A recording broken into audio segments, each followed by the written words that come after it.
என்னோட தாழ்மையான வேண்டுகோள் பெற்றோர்களுக்கும் இந்த சமூகத்தில் ஆசிரியர் ஆக வேண்டும் என கனவோடு இருக்கிற எல்லாருக்கும் ஒரே ஒரு வேண்டுகோள், எந்த காரணத்துக்காகவும் டீச்சர் ட்ரைனிங் அப்படிங்கிற கோர்ஸை படிச்சிடாதீங்க. ப்ரைவேட் ஸ்கூலில் ஃபஸ்ட் ஸ்டாண்டர்டுக்கு 5 டீச்சர் இருக்காங்க. ஆனால் எங்கள் ஒட்டுமொத்த ஸ்கூலுக்குமே ஒரு டீச்சர் தான் இருப்பாங்க. அதுக்கு பேர் ஓராசிரியர் பள்ளி. 2 பேர் இருந்தால் ஈராசிரியர் பள்ளி. இதெல்லாம் பெருமையாக. சென்னையில் எனக்கு தெரிஞ்ச ஒரு ஆசிரியர், அவங்க ரேபிடோ ஓட்டிகிட்டு இருக்காங்க. அவங்க பையன் இன்னைக்கு இன்ஜினியர் படிக்கிறார். 4 வயசு கை குழந்தையாக இருக்கும்போது அந்த தேர்வு எழுதினாங்க. இன்னைக்கு அவர் இன்ஜினியர் படிக்கிறார். இந்த ஆட்சியில் கிடைச்சிரும், அந்த ஆட்சியில் கிடைச்சிரும், அந்த அறிவிப்பு வந்துகிட்டே இருக்கும். நாங்கள் இந்த அரசாணை மூலயமா உங்களை நாங்கள் தேர்வு பண்ணுறோம்னு சொல்லுவாங்க. ஆனால் பண்ண மாட்டாங்க. ஆனால் அவர் என்ன பண்ணுறாரு, போன வருஷம் தற்கொலை பண்ணிக்கிறார். இன்னைக்கு அவங்களுக்கு 2 குழந்தை.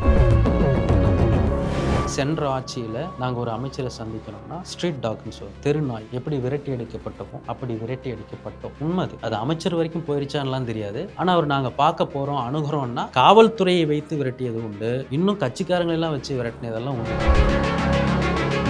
கோயம்புத்தூரில் ஒரு பிரபலமான ஒரு ஸ்கூல், பெரிய ஸ்கூல். ஒரு ஸ்டூடெண்ட்டுக்கு எல்கேஜிக்கு 50,000 ரூபா. நீங்கள் அந்த ஸ்கூலுக்கு போனால் ஒன்று உங்கள் சொத்து வைக்கணும், இல்லாட்டி நீங்கள் கோடீஸ்வரனாக இருக்கணும். இதுதான் 2 கண்டிஷன் தான். அந்த ஸ்கூலில் நம்ம டீச்சர் போயிட்டு வேலை கேட்குறாங்க. ஃபஸ்ட்டு கண்டிஷன், உங்களோட சர்டிஃபிகேட்டை 3 வருஷத்துக்கு எழுதி கொடுத்துடணும். நான் எங்கேயும் வேறு வேலைக்கு போக மாட்டேன், கவர்மெண்ட் வேலையை வந்தாலும் போக மாட்டேன், இல்லை வேறு வேலைக்கு போகிறதா தான் என்னோட சர்டிஃபிகேட்டை கேட்க மாட்டேன். இதுதான் கண்டிஷன். கையெழுத்து போட்டு வேலை செய்கிறேன். எவ்வளோ சம்பளம்னு கேட்டேன். 8,000. ஒரு நாடாளுமன்ற தேர்தல் வந்தால் ஒரு தேர்வு நடக்கும், ஒரு சட்டமன்ற எலெக்ஷன் வந்துச்சுன்னா ஒரு எக்ஸாம் நடக்கும். இப்படி தேர்தலுக்கு தேர்தல் இவங்க தேர்வு தான் வைத்தாங்களே தவிர யாரையும் தேர்வு பண்ணல அப்படிங்கிறது தான் எங்களோட குற்றச்சாட்டு.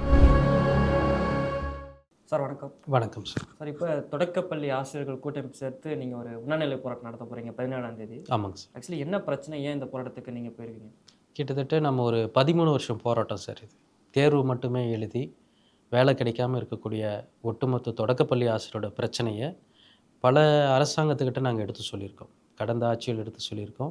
இப்போ இருக்கக்கூடிய ஆட்சிக்கு எடுத்து சொல்கிற விதமாக கவன ஈர்ப்பு பண்ணலான்னு சொல்லிட்டு ஒரு முதல் கட்டமாக ஒரு உண்ணாவிரத போராட்டத்தை கையில் எடுத்திருக்கோம். காரணம், கிட்டத்தட்ட ஒரு 13 வருஷத்தில் தொடக்க கல்வியில் 2013 2025 ஜூலை வரைக்கும் ஒரு போஸ்ட்டு கூட, ஒரு டீச்சரை கூட ரெக்ரூட்மெண்ட் பண்ணாமல் ஒரு தேர்தல் ஆதாயத்துக்காக ரொம்ப குறைவான காலி பணியிடங்களை 2000 காலி பணியிடங்கள் மட்டும் கடந்த 13 வருடங்களில் நிரப்பியிருக்காங்க. இது மிகப்பெரிய போதாமை. அரசு பள்ளியில் நிறைய இன்றைக்கி பிரச்சனை இருக்குது. மாணவரோட சேர்க்கை குறைவாக இருக்குது. நிறைய பள்ளிக்கூடங்கள் மூடப்பட்டுக்கிட்டு இருக்குன்னு சொல்லிட்டு மத்திய அரசு சொல்லிக்கிட்டு இருக்காங்க. 1லிருந்து 9, அதாவது சிங்கிள் டிஜிட்டில் இருக்கக்கூடிய மாணவர்களோட எண்ணிக்கையில் இருக்கிற பள்ளிக்கூடம் 2700 இந்த வருஷம் 2026 தகவல் இருக்குது. இதுக்கெல்லாம் அடிப்படை காரணம் போதிய ஆசிரியர் பற்றாக்குறை தான். இப்படி எங்களை போல் தகுதி தேர்வு எழுதியிருக்கோம், அடுத்ததாக கவர்மெண்ட் சொல்லக்கூடிய ரெக்ரூட்மெண்ட் எக்ஸாம் பாஸ் பண்ணியிருக்கோம், அதுலேயும் குவாலிஃபைடான மார்க் எடுத்திருக்கோம். இந்த ஆசிரியர்களை தேர்வு செய்யணும், எங்களுக்கு பணி வழங்கணும்னு சொல்லி நிறைய கோரிக்கை மனுக்கள் வழியாக கொடுத்துருக்கோம். சுமார் 20,000 மனு கொடுத்துருக்கோம். சொல்லப்போனால் 20,000 மனு கொடுத்துருக்கோம். பார்க்காத அமைச்சர்கள் கிடையாது. முதலமைச்சர் மட்டும் நேரில் சந்திக்கல. போன அரசாங்கத்தில் அமைச்சரை சந்திச்சிருக்கோம், அதிகாரிகளை சந்திச்சிருக்கோம், பல போராட்டங்களை எடுத்திருக்கோம். ஒன்றுமே பயன் இல்லாமல் போயிடுச்சு. போன அரசாங்கத்தில் ஒரு பயனும் இல்லை.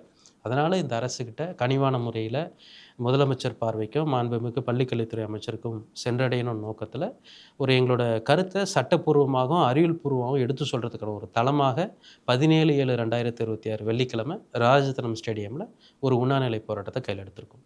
இப்போ டெட் தேர்வு எழுதி எத்தனை பேர் வேலைக்காக காத்துட்ருக்காங்க? உண்மையிலேயே அரசு பள்ளிகளில் வேக்கன்சி என்பது எந்த அளவுக்கு இருக்குது, அதை பற்றி கொஞ்சம் விளக்க முடியுமா? சார், டெட் தேர்வு பொறுத்த வரைக்கும் 2011 NCERT சட்டத்தின்படி கொண்டு வரப்பட்டது. 181 தமிழ்நாடு ஜிஓ.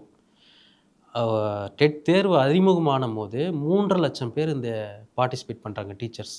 அதாவது 1 to 5 மட்டும் நான் சொல்கிறேன். நாளடைவில் 2013 போஸ்டிங்ஸ் போடாமல் காரணத்தினால இந்த லாஸ்ட்டாக நடந்த ரெக்ரூட்மெண்ட் எக்ஸாமில் எவ்வளோ பேர் அட்டன் ஆகுறாங்கன்னா ஜஸ்ட் 27,000. ஒரு ஆசிரியர் துறையில் 3.25 லட்சம் பேர் காணாமல் போயிட்டாங்க. அவங்க இன்றைக்கி என்ன பண்ணுறாங்க, அவங்களோட தொழில் என்ன, அவங்க என்ன மாதிரி இருக்காங்கன்ற தகவலே கிடையாது. ஆனால் இந்த அரசாங்கம் தொடர்ந்து கிட்டத்தட்ட ஓப்பனாக சொல்லணும்னா நோட்டிஃபிகேஷன் படி ஒரு 15,000 காலி பணியிடங்கள் இருக்குது. அந்த காலி பணியிடங்களை எப்படி நிறைவேற்றுறாங்க அப்படின்னா, SMC ஸ்கூல் மேனேஜ்மெண்ட் கமிட்டி வழியாக டெம்பரவரி டீச்சர்ஸை ஃபில் பண்ணிக்கிட்டு வராங்க. சென்னை உயர்நீதிமன்றம் 2023 டெம்பரவரி டீச்சர் இருக்கக்கூடாதுன்னு ஒரு ஆர்டர் போடுறாங்க. இனி பர்மனெண்ட் டீச்சர் தான் ஸ்கூல்ல இருக்கணும். ஸ்கூலோட கவுண்டிங்ஸ் அதாவது மாணவரோட சேர்க்கை குறைவா போறதுக்கு காரணம் பர்மனெண்ட் டீச்சர் இல்லாம போறதுனால தான். குவாலிஃபைடு டீச்சர் இல்ல. அதனால மாணவர்கள சேர்க்கை பண்ண மாட்டேங்கிறாங்க. ஸோ பர்மனெண்ட் டீச்சர் அப்பாயிண்ட் பண்ணணும்னு சொல்லியிருக்காங்க. ஸோ அந்த வழியில டெம்பரவரியா எவ்வளோ பேர் இருக்காங்கன்னா, கிட்டத்தட்ட தொடக்கப் பள்ளியில 8000 பேர் இருக்காங்க. ம். ஒரு ஆவரேஜா 20,000க்கு மேல ஒரு காலி பணியிடங்கள வச்சுக்கிட்டு, கவர்மெண்ட் ஸ்கூல எப்படி ரன் பண்ண முடியும் சார்? ஒரு பாசிட்டிவ் அப்ரோச்ல எப்படி ஒரு பேரண்ட் வந்து ஒத்துப்பாங்க? ஒரு தனியார் பள்ளியில ஒரு சப்ஜெக்ட்டுக்கு ஒரு டீச்சர் இருக்காங்க. அப்போ ஃபர்ஸ்ட் ஸ்டாண்டர்டுக்கு 5 டீச்சர்ஸ் இருக்காங்க. ஆனா, இங்க அரசு பள்ளியோட அவலநிலை என்னன்னா, நீங்க எங்க த்ரூ அவுட் தமிழ்நாட்டுல இருக்கிற எல்லா மாவட்டத்திலும் நீங்க போய் செக் பண்ணலாம். ஓப்பனா போய் செக் பண்ணலாம். ஒரு அரசு பள்ளியில 1லேருந்து 5 வரை இருக்க ஒரு தொடக்கப் பள்ளியில ஒரே டீச்சர் தான் இருப்பாங்க. ம். இப்போ கவர்மெண்ட் பிரைவேட் ஸ்கூல்ல ஃபர்ஸ்ட் ஸ்டாண்டர்டுக்கு 5 டீச்சர் இருக்காங்க. அப்போ 1 டூ 5ல 25 டீச்சர்ஸ் இருப்பாங்க. ஆனா, இங்க ஒட்டுமொத்த ஸ்கூலுக்குமே ஒரு டீச்சர் தான் இருப்பாங்க. அதுக்கு பேர் ஓராசிரியர் பள்ளி. 2 பேர் இருந்தா ஈராசிரியர் பள்ளி. இதெல்லாம் பெருமையா? இதெல்லாம் பெருமையே கிடையாது. இது அரசு பள்ளி பல திட்டங்கள நல்ல திட்டங்கள் கொண்டு வந்திருக்கு. இன்னைக்கு கடைசியா காலை உணவு திட்டம் கொண்டு வந்திருக்காங்க. நல்ல திட்டம் இருக்கு. திட்டங்கள்லாம் இருந்து என்ன பிரயோஜனம்? நல்ல ஆசிரியர்கள் இல்லையே. போதுமான ஆசிரியர்கள் இருந்தா மட்டும் தானே பெற்றோர்களோட கவனம் ஏற்பட்டு அரசு பள்ளி பக்கமா வருவாங்க. ஒரு சாதாரணமா சொல்றேன். ஒரு மிடில் கிளாஸ் இதில பாதிக்கப்படுறவங்களே மிடில் கிளாஸ் தான். ஒரு ஃபர்ஸ்ட் ஸ்டாண்டர்ட்லேருந்து 12த் வரைக்கும் படிக்கணும் அப்படின்னா, ஆவரேஜா ஒரு வருஷத்துக்கு நீங்க ஒரு ஒரு ரூ. 1,00,000 வச்சுக்கங்க. ஏன்னா ஒரு 50,000 கூட வச்சுக்கங்களேன். அப்போ அவங்களோட 12த் வரைக்கும் வரணும்னா கிட்டத்தட்ட ஒரு ரூ. 15,00,000 செலவு பண்ண வேண்டியது இருக்கு. ம். ஓகேங்களா? 10லேருந்து 15,00,000 செலவு பண்ண வேண்டியது இருக்கு. இன்கேஸ் கவர்மெண்ட் ஸ்கூல்ல சேம் பிரைவேட் ஸ்கூல்ல இருக்கிற ஃபெசிலிட்டீஸ்லாம் அங்க இருந்துச்சுன்னா, ஒரு தனி மனிதனோட பொருளாதாரம் ரூ. 10,00,000 மிச்சப்படுத்தப்படுது. அந்த 10,00,000 வச்சுக்கிட்டு, அந்த குழந்தைங்களுக்கு ஃப்யூச்சர்ல பிசினஸோ, இல்ல அவங்களுக்கு வேற ஏதோ ஒரு விஷயங்களுக்கு அது பயன்படும். அப்போ ஆரம்ப நிலையிலேயே இந்த அரசு பள்ளி சுணக்கமும், தனியார் பள்ளி வளர்ச்சியும் ஒரு பெற்றோர ரூ. 10,00,000 கடனாளி ஆகுது. நீங்க போய் பிரைவேட் ஸ்கூல்ல அட்மிஷன் போடும்போது, கடன்காரனா தான் போய் அட்மிஷன் ஆவறீங்க. ம். அப்படி அப்படி அங்கருந்து ஒரு குரோத் வருதா அப்படின்னா கிடையாது. 9த் ஸ்டாண்டர்ட்லயே அவனோட ஸ்டடி நல்லால்லைன்னா டிசி குடுத்து அனுப்பிச்சுருவாங்க. 10த் முடிச்சுட்டு அவன் ஸ்டடீஸ் நல்லா இல்ல, அவங்களோட ஸ்டடீஸ் நல்லா இல்லன்னா, ஸ்கூல்ல அட்மிஷனே கிடையாது. இந்த மாரியெல்லாம் இருக்கு. ஸோ, இருக்கக்கூடிய வேக்கண்ட்ட ஃபுல்ஃபில் பண்ணுங்க. அரசுக்கு அழகே நிரந்தர அரசுன்னு சொல்லும்போது எவ்வளோ அழகா இருக்கோ, ம். அதுபோல நிரந்தர ஆசிரியர்கள் இருந்தா தான் பள்ளிக்கூடத்துக்கு அழகு. இருக்கக்கூடிய சுமார் 20,000 காலி பணியிடங்கள உடனடியா மாண்புமிகு பள்ளித்துறை அமைச்சர் வந்து கவனத்தில் கொண்டு, முதலமைச்சர் தனியாக இதுக்கு வந்து கருத்தில் கொண்டு, உடனடியாக நடவடிக்கை எடுத்து நிரப்பணும்னு சொல்லி கேட்டுக்கிறேன். குறிப்பா இந்த எங்களோட நாங்க ஆல்ரெடி தேர்ச்சி பெற்றிருக்கோம். 20,000 18,500 பேர் பக்கம் இருக்கோம். இந்த டீச்சர்ஸ ஃபில் பண்ணிட்டு தான் நீங்க இன்னொரு எக்ஸாமோ, இல்ல ஒரு நோட்டிஃபிகேஷனோ பண்ணணும்னு சொல்லி உங்கள் வாயிலாக ஒரு வேண்டுகோள் வைக்கிறேன். ஸோ ஒரு பக்கம் வேக்கன்சி இருக்கு. அதுக்கேத்த எக்ஸாம்ல எலிஜிபிள் ஆயி ஆசிரியர்களும் தேர்ச்சி பெற்றிருக்கிறாங்க. இருந்தும் வேலையில அமர்த்தப்படலன்றீங்க.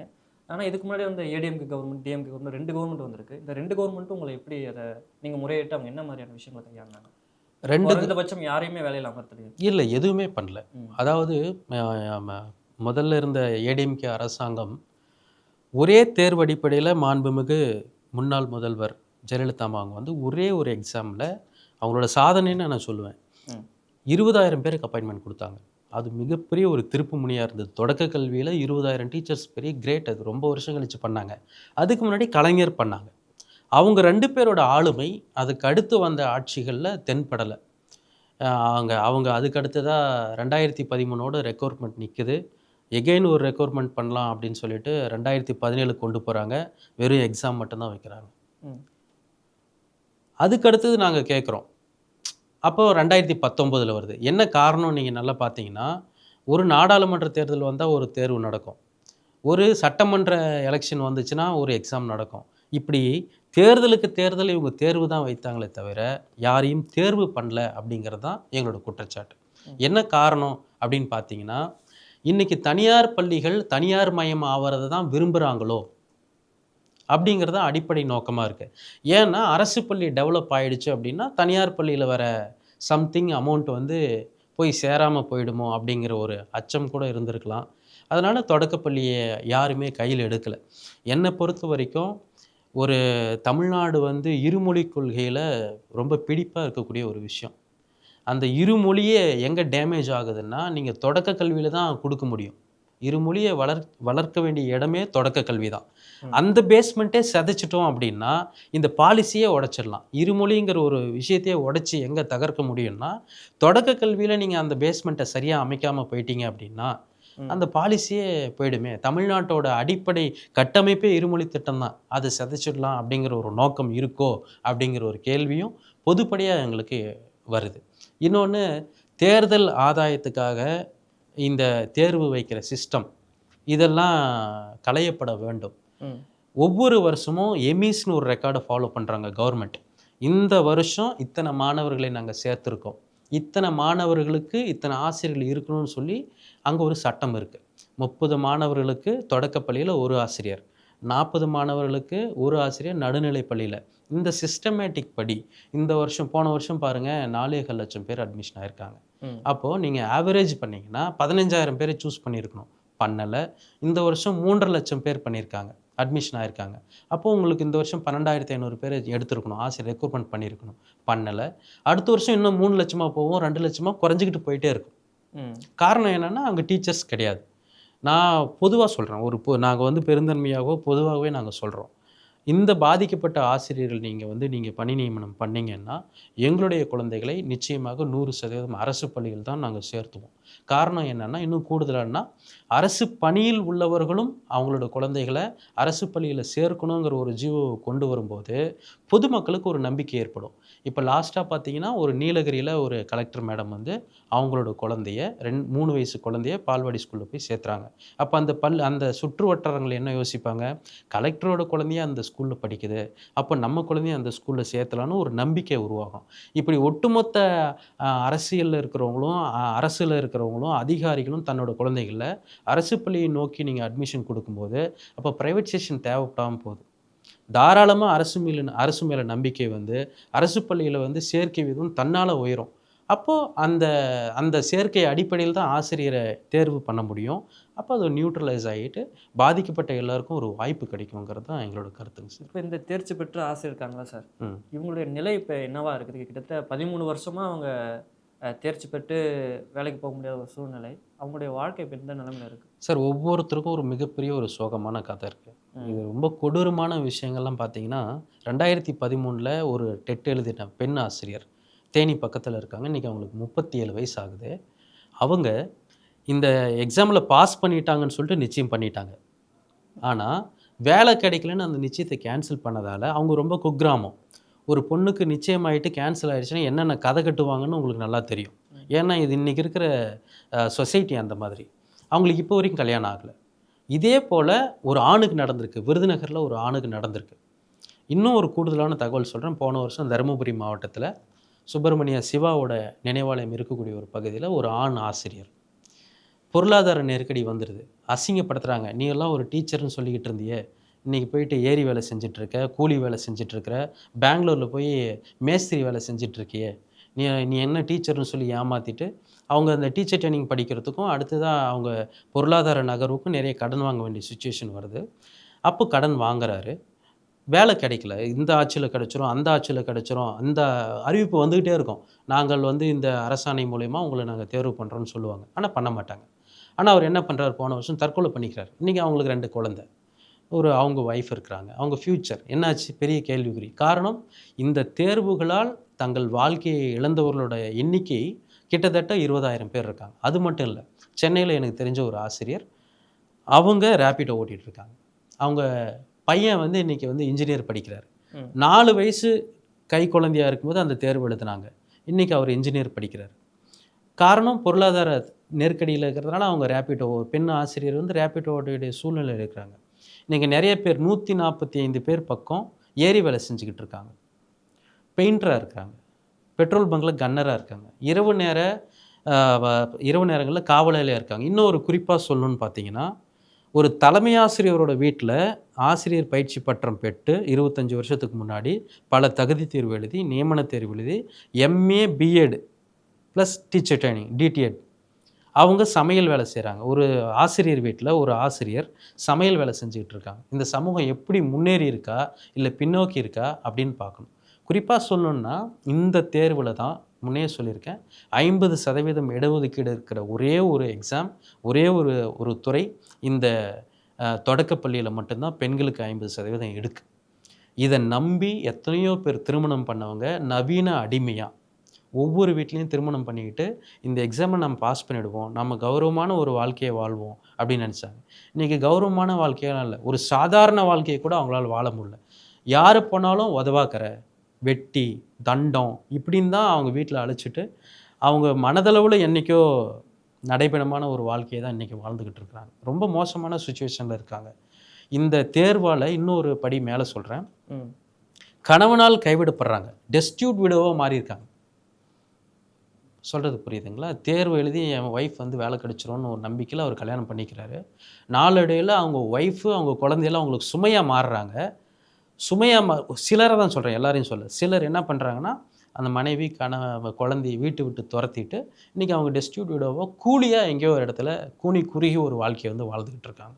இதுக்கு எல்லாம் அடிப்படை காரணம் வந்து பார்த்தீங்கன்னா, தனியார் மயம் வளர்ச்சியை நோக்கி போனதும், அமைச்சர் பெருமக்கள் கண்டுக்காம போனதும் தான் காரணமா நாங்க சொல்றோம். இப்போ நீங்க ஏதோ ஒரு வேலையிலோ இல்ல பார்ட் டைமா வேலை பார்த்துட்டு இருப்பீங்க. இப்ப இந்த தேர்ச்சி பெற்ற ஆசிரியர்கள் வேலை கிடைக்காம, ஏதோ ஒரு பிரைவேட்லயோ இல்ல கவர்மெண்ட்லயோ ஒரு பார்ட் டைமா வேலை பண்ணக்கூடிய ஒரு சூழல் இருக்கும். அவங்களே நடத்தப்படுற விதம் எப்படி இருக்கு? ஒரு பிரைவேட் ஸ்கூல்லயோ இல்ல கவர்மெண்ட் ஸ்கூல்லயோ அவங்கள நடத்தப்படுற விதம் எப்படி இருக்கு? சார் நான் 2 சொல்றேன். ஒரு எடுத்துக்காட்டு கவர்மெண்ட் ஸ்கூலோட எடுத்துக்காட்டு. ஆசிரியர்கள் நம்ம ஆசிரியர்கள் இருக்காங்க. பிரைவேட் ஸ்கூலோட எடுத்துக்காட்டு 2 சொல்லிடுறேன். முதல்ல ஒரு பிரைவேட் ஸ்கூல் பத்தி சொல்றேன். கோயம்புத்தூர்ல ஒரு பிரபலமான ஒரு ஸ்கூல். பெரிய ஸ்கூல். ம். அவங்க எல்கேஜிக்கே வந்து ரூ. 50,000 வாங்குவாங்க. ஒரு ஸ்டூடண்ட்டுக்கு எல்கேஜிக்கே ரூ. 50,000. நீங்க அந்த ஸ்கூலுக்கு போனா ஒண்ணு உங்க சொத்த விக்கணும். ம். இல்லாட்டி நீங்க கோடீஸ்வரனா இருக்கணும். இதுதான் 2 கண்டிஷன் தான். அந்த ஸ்கூல்ல நம்ம டீச்சர் போயிட்டு வேலை கேட்குறாங்க. ஃபர்ஸ்ட்டு கண்டிஷன் உங்களோட சர்டிஃபிகேட்ட 3 வருஷத்துக்கு எழுதி குடுத்துறணும். நான் எங்கேயும் வேற வேலைக்கு போக மாட்டேன். கவர்மெண்ட் வேலையே வந்தாலும் போக மாட்டேன். இல்ல வேற வேலைக்கு போகிறதா தான் என்னோட சர்டிஃபிகேட்ட கேட்க மாட்டேன். இதுதான் கண்டிஷன். ம். கையெழுத்து போட்டு வேலை செய்றாங்க. எவ்வளோ சம்பளம்னு கேட்டேன். ரூ. 8,000 ரூ.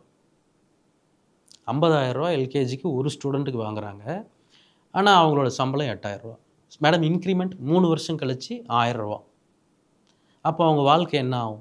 ஆனா அதையும் வேற வழி இல்ல. வேற வழியே இல்ல. வாழ்ந்தே ஆகணும். ஏதாவது பண்ணணும். ஒரு கௌரவமா இருக்கும் சார். வேலைக்கு போறோம்னா அப்பதான் சார் மதிக்கிறாங்க. சாப்பாடு போடுறாங்க சார். சாப்பாடு சாப்பிடும்போது சவுண்டா எதுவும் பேச மாட்டேங்கிறாங்க. நான் வேலையில இல்லன்னா, சத்தமா ஏதாவது திட்டிக்கிட்டே இருப்பாங்க. நான் சாப்பிடவே முடியாது. குழந்தைங்களோட ஒரு இணக்கமான ஒரு வாழ்க்கைய எங்களால வாழ முடியாதுன்னு சொல்லி, இந்த பிரைவேட் ஸ்கூலோட ஒரு கதறல். அடுத்தது கவர்மெண்ட் ஸ்கூல்ல இருக்கிற ஒரு டீச்சரோட விஷயம் சொல்றேன். நம்ம சென்னைக்கு அருகில செங்கல்பட்டு பொதுவாவே சொல்றேன். நம்ம டிஸ்ட்ரிக்டே ம். சொல்றேன். அந்த டீச்சர் வந்து ஒரு 4 வருஷமா ஸ்கூல்ல ஒர்க் பண்ணிக்கிட்டு இருக்காங்க. அந்த ஸ்கூல்ல அந்த டீச்சர் ஒரு லீவ் போடணும் அப்படின்னா, கிட்டத்தட்ட ஒரு வாரம் வந்து அவங்ககிட்ட கெஞ்சணும். ஒரு டீச்சர் வந்து ஒரு லீவ், ஒரு ஹால்ஃப் டே அவங்க அம்மாங்களுக்கு ரொம்ப சீரியஸ். அவங்க அப்பாங்களுக்கு ரொம்ப சீரியஸ். இந்த மாரி நான் ஹாஸ்பிட்டல்ல கூட்டு போய் பார்க்கணும் அப்படின்னு கேட்கும்போது, வாய்ப்பே இல்லன்ட்டார். ம். வாய்ப்பே இல்லன்னு சொல்லிட்டார். அதேபோல இன்னும் பல ஸ்கூல்ஸ்ல ஒரு அரசு பள்ளியில இருக்கக்கூடிய ஆசிரியர் 6 பீரியட் எடுக்கலாம். இல்ல 3 பீரியட் எடுக்கலாம்னு ஒரு விஷயம் இருக்கு. ஆனா டெம்பரவரியா எங்கள மாரி போய் இருக்கிறவங்கள ஒட்டு மொத்தத்துக்கும் அடிமையா பயன்படுத்துவாங்க. ஸ்கூல கூட்ட விடுவாங்க. அட்டெண்டன்ஸ் போடுன்னு சொல்லுவாங்க. தண்ணி போய் பாருங்க, வாட்டர் டேங்க் போய் பாருங்கன்னாங்க. கேட்ல போய் நின்னுட்டு பசங்க வராங்க, போறாங்க அத பாருன்னு சொல்லுவாங்க. 8 ஹவரும் கிளாஸ் எடுன்னு சொல்லுவாங்க. ம். எல்லா நாளும் வாங்கன்னு சொல்லுவாங்க. ஆனா அவங்களுக்கு சம்பளம் எவ்வளோன்னு பார்த்தீங்கன்னா 12,000. அந்த 12,000 சம்பளம் எப்படி குடுப்பாங்கன்னா, 4 மாசத்துக்கு ஒருக்கா குடுப்பாங்க. ம். நீங்க ஃபைட் பண்ணி எனக்கு மாசம் மாசம் சம்பளம் வேணும் சார். நீங்க அந்த துறையில எஸ்எம்சி துறையில வந்து எங்களுக்கு கேட்டு குடுங்க சார் அப்படின்னு கேட்டீங்கன்னா, விருப்பமா இருந்தா வேலை செய். இல்லாட்டி போயிடு. இந்த கண்டிஷன்ல தான் இன்னைக்கு எஸ்எம்சிங்கிற ஒரு கொத்தடிமைய வந்து வளர்த்துக்கிட்டு இருக்கிறாங்க. ஒரு எச்எம்க்கு ஒரு அடிமையா ஒருத்தர் தேவ. ஒரு துணையா எச்எம்க்கு ஒரு அடிமையா ஒருத்தர் தேவ அப்படின்னா, எஸ்எம்சிய நீங்க பயன்படுத்திக்கலாம். இப்படி தான் அந்த எஸ்எம்சி டீச்சர்ஸோட வாழ்க்கை வந்து நகர்ந்துட்டு இருக்கு. இன்னும் ஒரு படி எஸ்எம்சியே வந்து ஒரு அடிமையிலும் அடிமை. ம். இல்துமிஸ் சொல்லுவாங்க. அடிமையிலும் அடிமைன்னு சொல்லிட்டு, அந்த அடிமை வேலைக்கே என்ன ப்ரொசீஜர்னா, அந்த எம்எல்ஏ தெரிஞ்சிருக்கணும். அந்த கவுன்சிலர் தெரிஞ்சிருக்கணும். இல்ல அவங்க ஜாதியா இருக்கணும். இல்ல பணமா இருக்கணும். இப்படியெல்லாம் நடந்துட்டு இருக்கு. ஸோ கவர்மெண்ட் இதெல்லாம் கண்காணிக்கணும். முழுமையா கண்காணிச்சு இருக்கிற பிரச்சனைய களைந்து, நியாயமான முறையில தேர்ச்சி பெற்றக்கூடிய ஆசிரியர்கள வந்து பணியில அமர்த்தணும்னு சொல்லி மாண்புமிகு முதலமைச்சருக்கு வந்து நாங்க கேட்டுக்கிறோம். நீங்கள் யோசிச்சு பார்க்குறீங்களா? இப்போ இவ்வளோ படிச்சுட்டு வேலை கிடைக்காம இப்படி அவஸ்தைப்படுற நிலைய பார்க்கும்போது, இனி வர ஜென்ரேஷன் வந்து படிச்சா வேலை கிடைக்குமா? அப்படின்ற ஒரு ஸ்டேஜுக்கு போனாங்கன்னா என்ன சார் ஆகும்? ரொம்ப நல்ல கேள்வி கேட்டிருக்கீங்க ம். தோழர். அதாவது என்னோட தாழ்மையான வேண்டுகோள் பெற்றோர்களுக்கும், இந்த சமூகத்தில ஆசிரியர் ஆக வேண்டும் என கனவோடு இருக்கிற எல்லாருக்கும் ஒரே ஒரு வேண்டுகோள், எந்த காரணத்துக்காகவும் டீச்சர் ட்ரெய்னிங் அப்படிங்கிற கோர்ஸ படிச்சிறாதீங்க.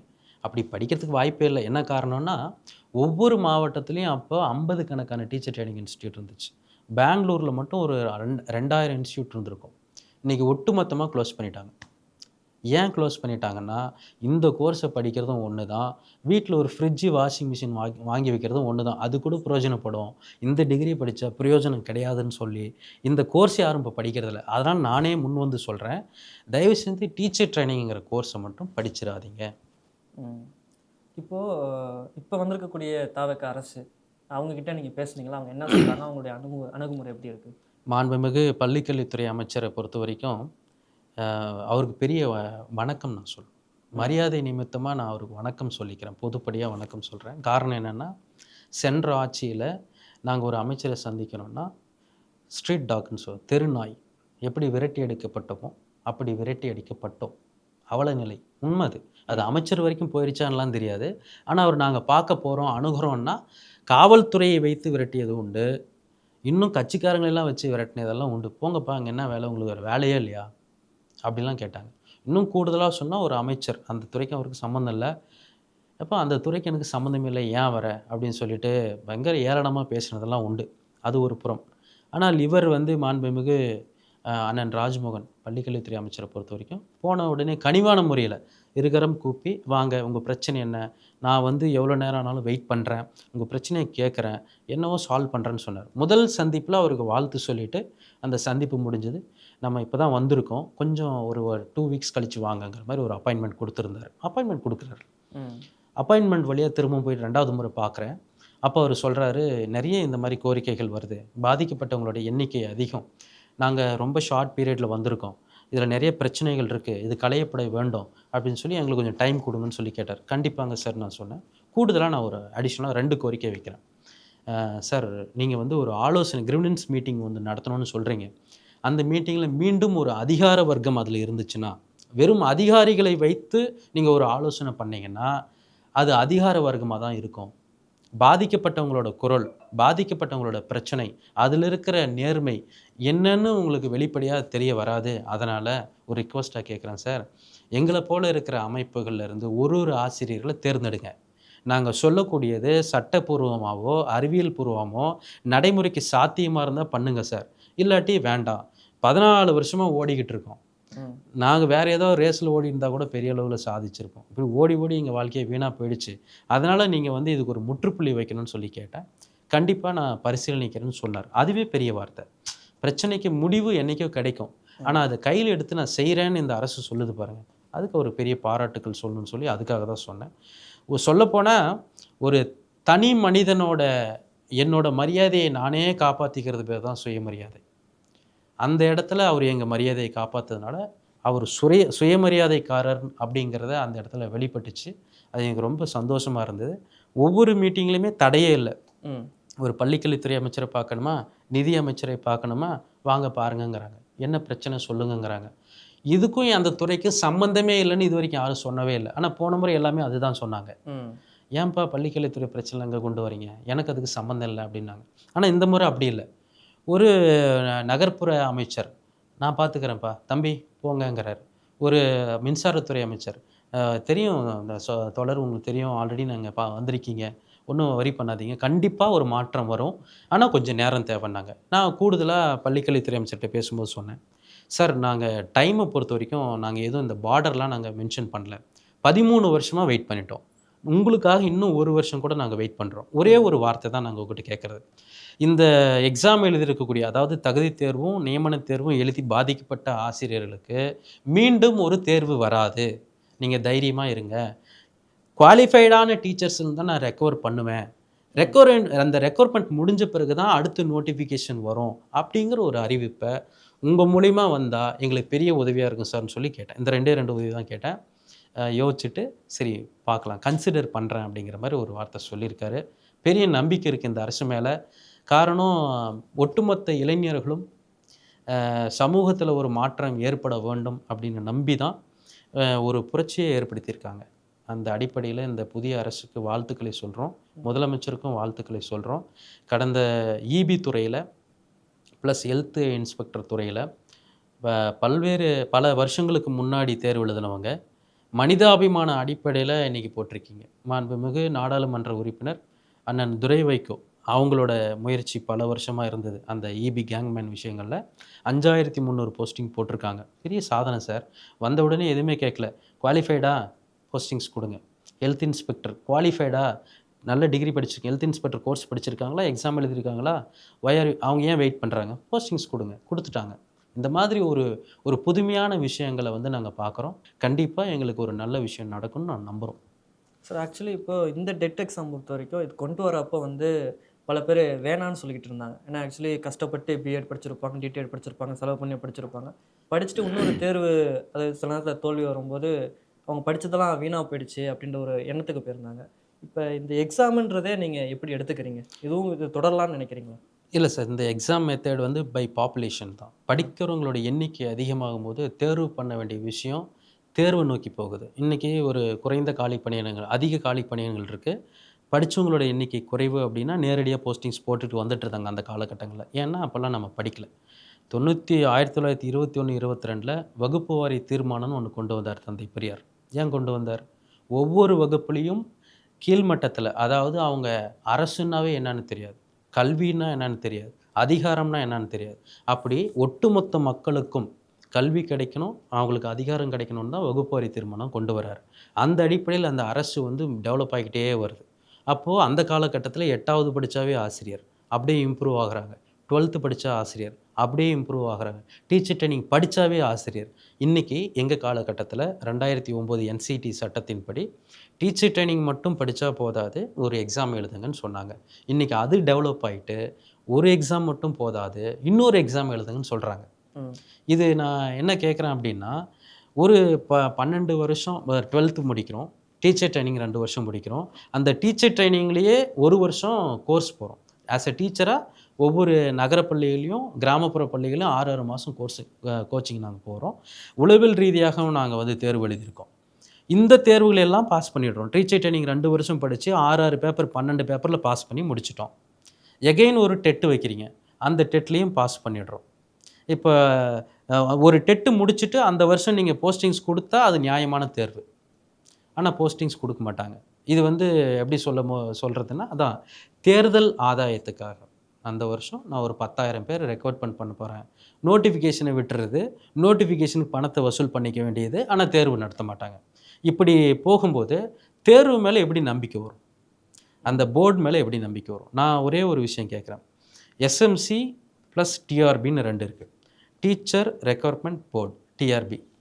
School management committee. ஸ்கூலை மேனேஜ் பண்ணணும். என்னென்ன தேவை? அடிப்படை தேவை, கழிப்படை வசதி, நூலக வசதி, விளையாட்டு திடல் தேவை, சுற்றுச்சூழல் தேவை, இன்னும் அவங்களுக்கு என்ன பேசிக்ஸ், மாணவ செல்வங்களுக்கு என்னென்ன வேணுமோ அந்த விஷயத்தை கட்டமைப்பு பண்ணி கொடுக்க தான் ஸ்கூல் மேனேஜ்மெண்ட் கமிட்டி. ஆனால் இன்றைக்கி டிஆர்பி போர்டோட ஒர்க் என்னென்னா ஆசிரியர்களை தேர்வு பண்ணக்கூடிய வேண்டிய விஷயம். ஆனால் டிஆர்பி பண்ண வேண்டிய விஷயங்களை எஸ்எம்சி உள்ள நுழைஞ்சு ஆசிரியர்களை தேர்வு பண்ணிக்கிட்டு இருக்காங்க. இதுவே சட்டத்துக்கு எதிரானது தான். நாங்கள் ஆல்ரெடி நடத்தின தேர்வே எங்களுக்கு எதிரானதுன்னு நாங்கள் சொல்கிறோம். இன்றைக்கி மாணவர்களோட சேர்க்கை அடிப்படையில் தான் ஆசிரியரோட எண்ணிக்கை இருக்குதுன்னு தீர்மானிக்கப்படுது. ஆனால் இங்கே நடக்கிறது என்னென்னா, ஒன்லி எக்ஸாம் மட்டும்தான். எங்களை தேர்வு, அதாவது எக்ஸாம் நடத்துகிற நோக்கம் மட்டும்தான் இருக்கே தவிர மாணவரோட எண்ணிக்கையை உயர்த்தலாம் அப்படிங்கிற ஒரு நோக்கம் இல்லை. அதே போல் ரெக்ரூட்மெண்ட் பண்ணக்கூடிய அதிகாரத்தை 1% கூட எஸ்எம்சிக்கு கொடுக்கக்கூடாதுங்கிறது தான் எங்களோட நியாயமான கோரிக்கை. நான் என்ன கேட்குறேன்னா, ஒரு எஸ்எம்சி வந்து அந்த பகுதியில் இருக்கக்கூடிய ஒரு 10ஆவதோ இல்லை ஒரு டிகிரி முடித்தவங்களுக்கு ஒரு நீங்கள் டீச்சர் போஸ்ட் கொடுக்குறீங்கன்னு வச்சுங்களேன், அவங்களுக்கு சைக்காலஜிக்கல் டீச்சிங் தெரியுமா, லாங்குவேஜிக்கல் அப்ரோச்சிங் டீச்சிங் தெரியுமா, லெசன் பிளான்னா என்னென்னு தெரியுமா, ப்ரீ லெசன்னா என்னென்னு தெரியுமா, எதுவுமே தெரியாது. அப்படி இருக்கிறவங்களோட ஒரு மாணவரோட எதிர்காலத்தை நீங்கள் ஒப்படைக்கும் பொழுது அந்த குழந்தை அன்னைக்கு அடுத்த நாள் வந்து அந்த பேரண்ட் வந்து கவனிக்கிறாங்க, ஸ்கூலில் என்னப்பா சொல்லி கொடுத்தாங்கன்னு. பக்கத்து வீட்டு பையன் பிரைவேட் ஸ்கூலில் படிக்கிறவங்க அவங்களோட ஹோம் ஒர்க்கை பார்க்குறாங்க. 2யும் கம்பேர் பண்ணுறாங்க. இங்கே 0 அங்கே 100. உடனே அந்த ஸ்கூல்லேருந்து வெளியே வந்துட்டு பிரைவேட் ஸ்கூலுக்கு போகிறாங்க. இதுதான் பிரச்சனை. ஸோ ஒரு தேர்வுங்கிறது ஆசிரியருக்கு தேவையா அப்படின்னா இந்த காலத்துக்கு தேவைப்படுது. ஆனால் அது நியாயமான தேர்வாக இருக்கணும். அறிவித்தால் அந்த அறிவிப்புக்கு தகுந்த மாதிரி உடனடியாக ஆசிரியர் தேர்வு செய்ய வேண்டும். அப்படி தேர்வு செய்யலைன்னா இதில் இருக்கிற பிரச்சனை இப்போ ஊழலுங்கிற ஒரு விஷயம் பெருசு பூதாகரமாயிட்டு இருக்கு. நாங்கள் வந்து பொதுஜனமாக நான் கேட்குறேன். எனக்கு அரசியல் தெரியாது. அதனால் பொதுஜனமாக கேட்குறேன். 2021லேருந்து 2023 வரைக்கும் டிஆர்பி நோட்டிஃபிகேஷன் பண்ணது வந்து எண்ணிக்கை வந்து 11,270. அந்த இன்னைக்கு வந்து ஒரு துறையில் ஒரு ஆசிரியர் நீங்கள் வந்து ரெக்ரூட்மெண்ட் வெளியே அனௌன்ஸ் பண்ணணும்னா கூட ஃபினான்சியல் ஒப்புதல், நிதித்துறை ஒப்புதலோடு தான் நீங்கள் போஸ்டிங்ஸை வெளியிடவே முடியும். அப்போது அந்த 11,270 போஸ்டிங்ஸு கிட்டத்தட்ட ஒரு 20,000 கோடி ஒதுக்கியிருப்பாங்க. அந்த 20,000 கோடி என்னாச்சு? எதுக்கு பயன்படுத்துனீங்க? அப்படிங்கிற ஒரு தகவல் இருக்கா? கேட்டால் கிடைக்காது. ஆர்டிஐ வந்து நாங்கள் ஒரு 100 ஆர்டிஐ ட்ரை பண்ணியிருப்போம். ஒரு ஆர்டிஐக்கும் நீங்கள் கேட்ட கேள்விக்கு தக்க பதில் இல்லை. அரசின் கொள்கை முடிவு வேறு ஏதேனும் தேவையா? காலர் டியூனில் செட் பண்ணி வச்ச மாதிரி ஆர்டிஐயோட பதில் இப்படி தான் இருக்கும். எந்த ஆர்டிஐக்கும் நியாயமான பதில் கிடையாது. ஆனால் இந்த அரசு ஒரு நியாயமான அரசாகவும் லஞ்சம் ஊழல் இல்லாத ஒரு அரசாகவும் இருக்கிறதால, வெளிப்படைத்தன்மையோடு இருக்கிறதால இத்தனை வருஷம் பிரச்சனையை கண்டிப்பாக ஒரு நல்ல தீர்வுக்கு கொண்டு வருவாங்கன்னு ஒரு நம்பிக்கை எங்களுக்கு இருக்குது. அந்த அடிப்படையில் தான் இந்த போராட்டத்தை நாங்கள் எடுத்திருக்கோம்.